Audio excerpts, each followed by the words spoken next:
The alien schoolyard was no place for humans, yet one had been sent there, small among towering forms of scale, horn, and armored hides. It should have been an ordinary day, a lesson in adaptation, another attempt at peace. But when the biggest of them, a predator-born youth with claws like blades, reached out and seized the human by the collar, the air froze. A silence fell over the crowd, an ancient tension reawakening. They had touched what should never be touched. The moment the alien bully's hand closed, chaos broke loose like a storm unchained. His name was Daniel Ward, barely 16, a transfer student chosen not for strength but for symbol. Humanity had signed the Concord Treaty only 3 years ago, the first time in history they were allowed to send one of their own into the interstellar academies. It was meant to show progress, a chance to prove coexistence was possible. He carried the burden of a species, yet on mornings like this he still felt like nothing more than a boy far from home. The academy itself was vast, stone-like walls carved from the volcanic cliffs of Karzul, where alien banners hung heavy with history. Each student belonged to a race that had once fought humanity's ancestors, and their presence pressed on him like weight.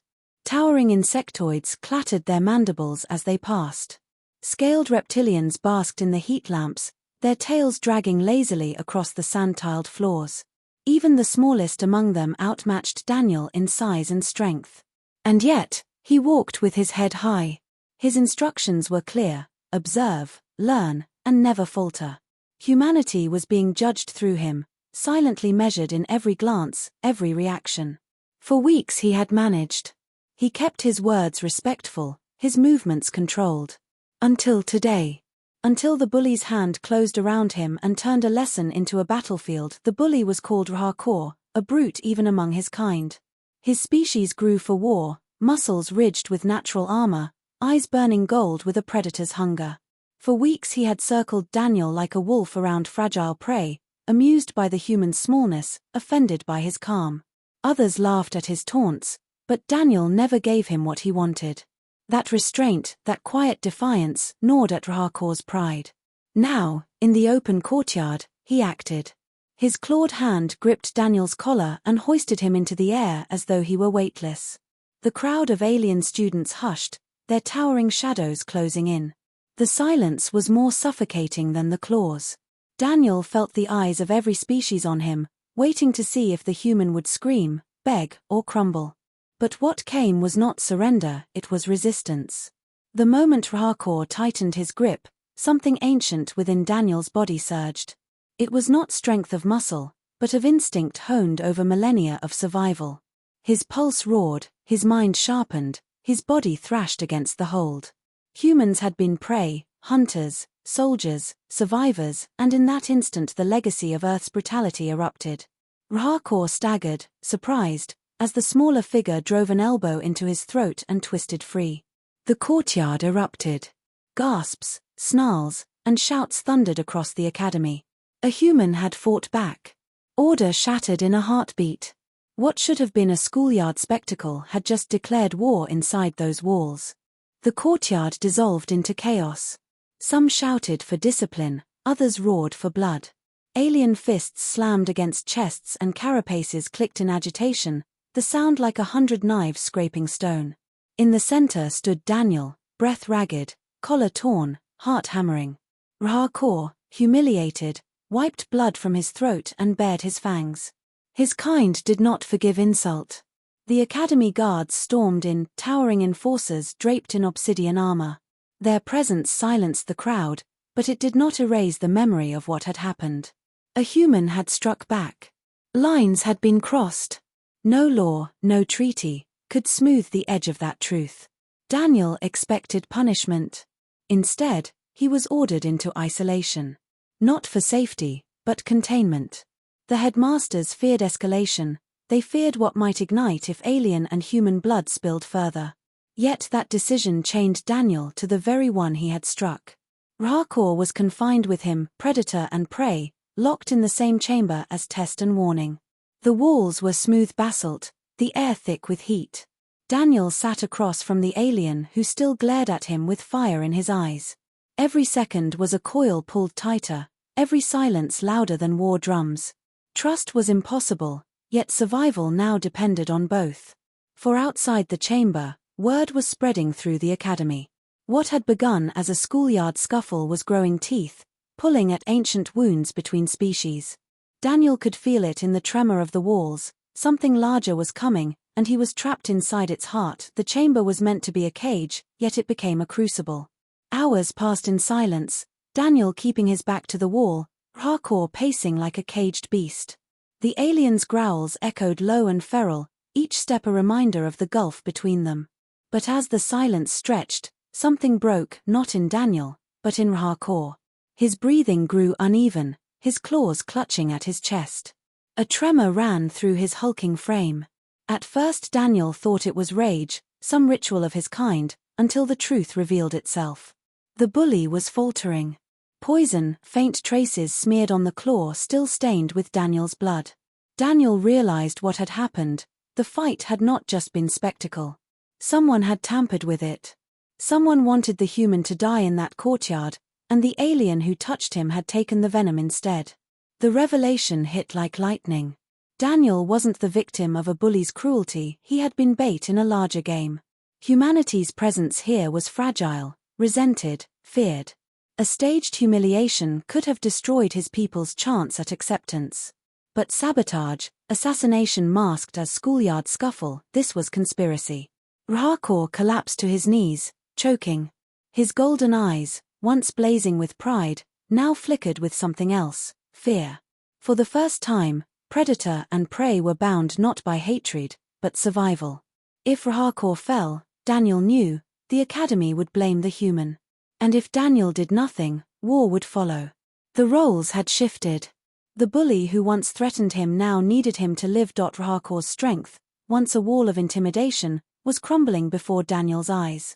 His breaths came in ragged bursts, his claws scrabbling against the basalt floor as if the ground itself were slipping away.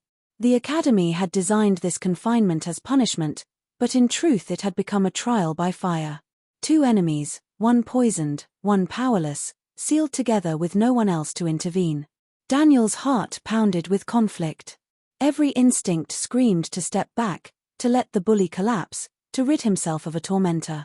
Yet deeper instincts whispered louder, the ones etched into humanity's marrow across ages of war and survival. To leave him would not just doom Rahkor, but Daniel himself, and perhaps his entire species. The fragile experiment of peace could shatter with one body on the floor. Kneeling beside the massive figure, Daniel pressed his trembling hands against the alien's armored chest, searching for the rhythm of a heart unlike his own. He remembered fragments of lessons, medical drills, the way pressure and breath could bring back the dying. His actions were clumsy, uncertain, yet fueled by desperation. Rahkor's eyes opened halfway, their gold dimmed to embers. There was no arrogance left there, no predator's glare, only the raw vulnerability of a creature stripped of power. For the first time, Daniel saw not a bully, not a monster, but someone who could break. As breath steadied under his touch, Daniel realized the truth: survival had bound them. Not pride, not treaty, not fear, survival. And in that fragile moment, trust began to take root where hatred had stood. The chamber doors did not open with rescue. They burst apart with violence. Shadows spilled in first, figures masked and armored, their weapons crackling with venomous light. Not guards, not teachers, but assassins. The sabotage was no accident, it was a plan to erase the human and anyone tied to him. Daniel's blood ran cold. He was not witnessing schoolyard cruelty anymore, he was at the center of an execution. Rahkor struggled upright, still weakened, but his body trembled with fury. His species had been bred for war, and even poisoned he radiated raw defiance. Daniel, smaller and unarmed, stood beside him. Survival now was no longer about one against the other, it was both against the storm breaking through the door. The assassins lunged. Daniel moved first, driven not by strength but instinct. He ducked under a strike, seized a fallen baton, and swung with the desperation of a creature that refused extinction. Beside him, Rahkor roared, his claws carving arcs of steel against their attackers. The fight was chaos, alien war cries echoing, sparks hissing in the air, the thud of bodies against stone. Daniel's arms burned, his lungs screamed, but he did not stop. And each time he faltered, Rahkor shielded him, snarling through pain. For the first time, they were not predator and prey. They were shield and blade, back to back, bound by necessity. When the last assassin fell, silence returned, broken only by their ragged breathing. The floor was littered with bodies, and in that blood-stained silence the truth rang louder than any anthem. A human and an alien had stood together, and neither had fallen.